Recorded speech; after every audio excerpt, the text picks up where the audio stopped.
السلام علیکم، یاد ماضی میں خوش آمدید۔ آج ہندسوں کے آر پار ایک شارٹ سی سٹوری ہے جس کو میں سٹارٹ کرنے جا رہی ہوں، اینڈ آئی ہوپ سو کہ ایک ہی ویک میں ختم ہو جائے گی۔ ہندسوں کے آر پار جو سٹوری ہے یہ کس بارے میں ہے، کون ہے ان کی آتھر اور کیا کچھ ہوگا اس میں، آئیے ایک شارٹ سا انٹرو بھی دیکھ لیتے ہیں۔ ہندسوں کے آر پار جو ناول ہے یہ ہے فاطمہ رحمان کا۔ Fatima Rahman is a talented female story writer and emerging novelist. In her short writing career, she authored some brilliant stories and serialized novels. Fatima Rahman is a regular writer for The Digest and discussed modern time issues in her novels. So I hope that you like the book Hindson ke Aar Paar novel and share it with your friends. So novel کس بارے میں ہے؟ Basically یہ ایک بہت ہی زبردست قسم کی سوشل کرائم اور ایک ایڈونچر سٹوری ہے جو کہ بتاتی ہے ہمیں مختلف قسم کی جو انٹیلیجنس ایجنسیز ہیں ان کی ایکٹیویٹیز کے بارے میں، کس طرح سے کیا ایکٹیویٹیز ہوتی ہیں انٹیلیجنس ایجنسیز کی۔ اور اس کے اندر یہ بھی دکھایا گیا ہے کہ انہوں نے کچھ کرمنلز کو بھی پکڑا ہے جو کہ انوالو تھے کمپیوٹر ہیکنگ اور سائبر کرائمز اس طرح کی ایکٹیویٹیز میں، اور ان کو پکڑوانے والا اور کوئی نہیں، ایک خاتون ہے، ایک لڑکی ہے جنہوں نے ایک لیڈنگ رول پلے کیا ہے اس پورے مشن کے اندر، اور انہوں نے گینگ لیڈرز کو پکڑوایا ہے۔ تو آئی ہوپ کہ آپ لوگوں کو بھی مزہ آئے گا کہ ایک خاتون ہے، ایک لڑکی ہے جو کہ ان سب ایکٹیویٹیز میں انوالو جو بھی کرمنلز ہیں، سائبر کرائم اور جو کمپیوٹر ہیکنگ وغیرہ میں ہیں، تو وہ خاتون کس طرح سے ان گینگ لیڈرز کو پکڑواتی ہیں اور کیا کیا چیلنجز ان کو دیکھنے پڑتے ہیں، جانیں گے ہم اس شارٹ سی سٹوری میں۔ آپ لوگوں کو اچھی لگے تو پلیز چینل کو سبسکرائب کرنا، ویڈیو کو لائک کرنا اور اپنے فرینڈس کے ساتھ شیئر کرنا بالکل بھی نہ بھولیے گا۔ تو چلیے بڑھتے ہیں آج کی سٹوری کی طرف۔ ہندسوں کے آر پار بائی فاطمہ، ایپیسوڈ 1۔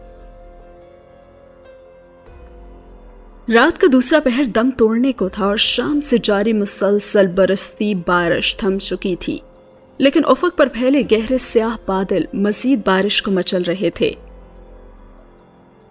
گدلے بادلوں کے بیچ بجلی چمکی تو آرام دہ کرسی پر برا جمع ناز کھڑکی پار چمکتی بجلی کی جانب متوجہ ہوئی۔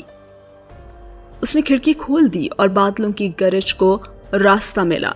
دب کے بیٹھے 8 کبوتروں نے غنودگی میں آنکھیں کھول کر دیکھا اور پھر جوں کے توں سمٹ کر بیٹھے رہے۔ نشست سنبھال کر ناز نے ٹھنڈی ہوا کا دل فریب جھونکا خود میں سمیٹا اور ایک گہری سانس لی اور کی بورڈ کے بٹنوں کی کھٹ پھٹ در و دیوار میں گونجنے لگی۔ کونے میں پڑے کمپیوٹر کے علاوہ باقی کمرہ گھپ اندھیرے میں ڈوبا ہوا تھا، جبکہ کرسی پر ٹکا وجود شدید بیزار تھا۔ تیزی سے بٹن دباتی مخروطی انگلیاں لمحے بھر کو رکیں، نزدیک دھرے پیالے سے 2-3 چپس منہ میں رکھے، کرچ کرچ کی آواز کے ساتھ بٹنوں میں پھر سے حرکت ہونے لگی۔ اسکرین پر بدلتے روشن ہندسوں کو مضطرب انداز میں دیکھتے پیشانی پر سلوٹیں بکھیرے، آنکھوں پر چڑھایا موٹے فریم والا چشمہ اسکرین کے عکس سے چمک رہا تھا، اور کرسی پر بیٹھی ہی رخ موڑ کر اس نے دیوار پر لگے سٹیکی نوٹ کو بغور پڑھا۔ ہاتھ بڑھا کر سٹیکی نوٹ کھینچ لیا اور مانیٹر سکرین پر چمکتے ہندسوں کو سٹیکی نوٹ پر لکھے سے ملایا تو ایک نمبر غلط تھا، اور خونخوار نظروں سے پہلی لائن کے چھٹے نمبر 2 کو اس نے گھورا اور پھر سوچنے لگی کہ زندگی میں 2 نمبری کے علاوہ کچھ ملا بھی ہے۔ بآواز بلند بڑبڑاتے اس نے دیوار پر لگا کلاک دیکھا تو 1 بجنے کو تھا، یعنی کہ 14 منٹ باقی تھے، اور گردن اکڑا کر پٹاخے اس نے نکالے اور کچھ سوچتے ہوئے کی بورڈ کی دبائی اور پیالہ تھام لیا۔ ایک دلچسپ مسکراہٹ نے چہرے کا احاطہ کیا اور بقایا چپس کو ترنے، انگلی پر نیم گھنگریالی سیاہ لٹیں لپیٹتے اور سکرین پر چند لمحے لوڈنگ ہوئی۔ نئے منظر نے بھویں اچکانے پہ مجبور کر دیا اور پیالہ رکھ کر وہ کرسی پر سیدھی ہوئی مخروطی انگلیوں پر چپس کے ذرات چپکے تھے اور چکنے ہاتھوں سے ماؤس کا پہیہ گھماتے اب وہ مکمل سنجیدگی سے اسکرین پر کھلے روشن حروف پڑھ رہی تھی۔